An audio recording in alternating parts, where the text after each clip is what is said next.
قرآن مجید میں اللہ تعالیٰ نے فرمایا کہ وَلَعَبْدٌ مُؤْمِنٌ خَيْرٌ مِّن مُشْرِكٍ وَلَوْ أَعْجَبَكُمْ. جو باہر مسلمان عورتیں ہیں نا، بعض بے دین ہو گئی ہیں اور سکھوں سے شادیاں ہو رہی ہیں، انگریزوں سے ہو رہی ہیں، بعض واقعات سننے میں آ رہے ہیں، تو ان کو قرآن مجید کی اس آیت میں غور کرنا چاہیے.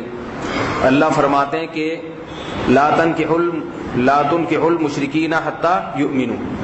اپنی عورتوں کا کسی مشرک سے نکاح مت کراؤ، کافر سے نکاح مت کراؤ. آگے دلیل کیا دی ہے؟ وَلَعَبْدٌ مُؤْمِنٌ، وہ غلام جو مسلمان ہو غلام، پس طبقے کا آدمی، غریب اور پس طبقے کا، نچلے طبقے کا آدمی، لیکن ہو مومن، خیر من مشرکن، اس سے بہتر ہے جو مشرک ہو. وہاں کوئی خاتون ہے، کسی انگریز آفیسر کو دیکھا یا کہ بڑی اچھی تنخواہ ہے اور بڑی اچھی ٹھاٹ باٹ ہے، اور مسلمانوں میں اچھا مل نہیں رہا، مسلمان غریب مل رہا ہے، خاندانی لحاظ سے پس مل رہا ہے، تو اللہ نے انہی لوگوں کے بارے میں فرمایا کہ جو مومن ہے وہ اس کافر سے بہتر ہے. دلیل کیا دی؟ ممکن ہے آپ کہیں کیسے بہتر ہے، وہ تو اتنے سوٹ بوٹ میں، اس کی تنخواہ بھی اچھی، اس کے اخلاق بھی اچھے، اور یہ مسلمان ہے لیکن اس کے اخلاق بھی ویسے نہیں ہیں اور قوم بھی گھٹیا، اور جناب اس کے پاس دولت بھی نہیں ہے. کیسے؟ اللہ نے اس کا جواب دیا، فرمایا اولئک یدعون الی النار، یہ مشرک تمہیں جہنم کی آگ کی طرف بلائے گا. کیا مطلب؟ تم جب اس کے نکاح میں جاؤ گی تو شوہر کے اثرات بیوی پر آتے ہیں کہ نہیں آتے؟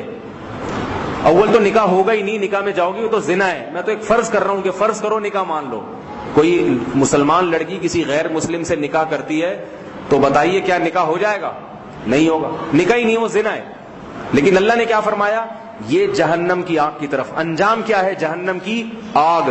اور اس مسلمان سے نکاح کر لیا جو کم درجے کا ہے تو ٹھیک ہے، دنیا میں آزمائشیں آئیں گی لیکن وقتی ہوں گی، انجام جہنم کی آگ نہیں ہے. تو وہ خواتین جو غیر ملکوں میں رہتی ہیں یا یہاں رہ کر کسی غیر مسلم پہ عاشق ہو گئیں، بعض یہاں رہ رہی ہیں کسی عیسائی پہ عاشق ہو جاتی ہیں اور کسی کی ہندو پہ عاشق ہو جاتی ہیں، تو خدا کے لیے یہ عشق کی کوئی حدود تو ہونی چاہیے نا. مسلمان کم پڑ گئے ہیں کیا عاشقی معاشقے کے لیے؟ وہ تو عشق معاشقہ مسلمانوں سے بھی صحیح نہیں ہے. شریف گھرانوں کا جو دستور ہے، باپ شادیاں کرتا ہے اپنی بیٹی کی، جو شرافت کا جو ایک مسلمانوں کا کلچر چلا آ رہا ہے، جو اسلام نے بھی اسی کو ترغیب دی ہے. لیکن اگر کسی خدا نخواستہ غیر مسلم سے ہو رہا ہے تو نکاح نہیں ہوگا.